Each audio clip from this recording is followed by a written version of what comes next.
Hello, I'm Jackie Lockie and I'm the Head of Training at the AIC.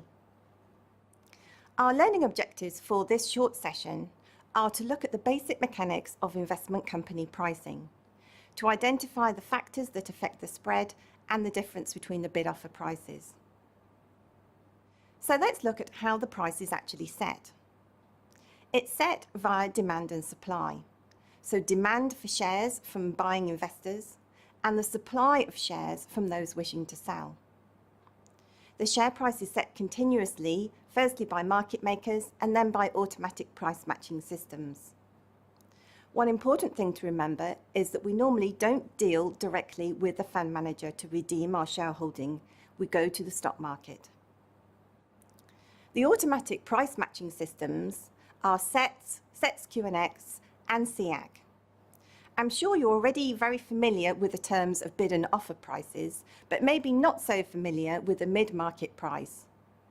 But we just need to remember that that's the average of the independent market makers' buy and sell prices on a given day. It is important to look at what affects the dealing spread. So firstly, the demand for shares. So we have demand for shares on one side and the supply of shares available on the other. The size of the company will also affect the spread, because that will help dictate the number of shares available in the market to be purchased or sold.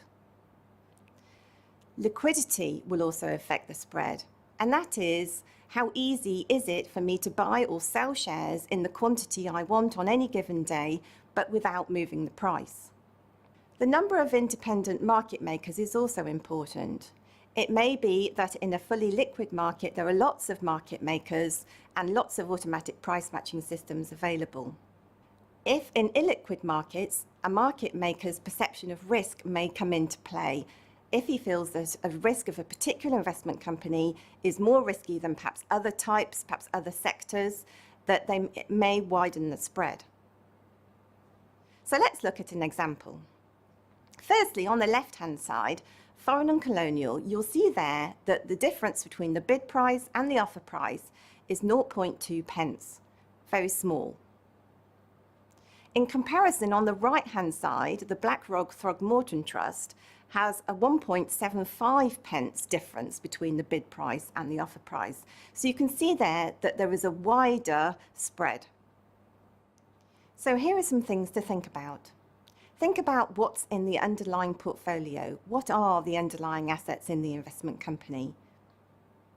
Spreads on large investment companies are generally lower because there are more shares in issue. But always remember that it's the current share price you buy in at and the one you get out at.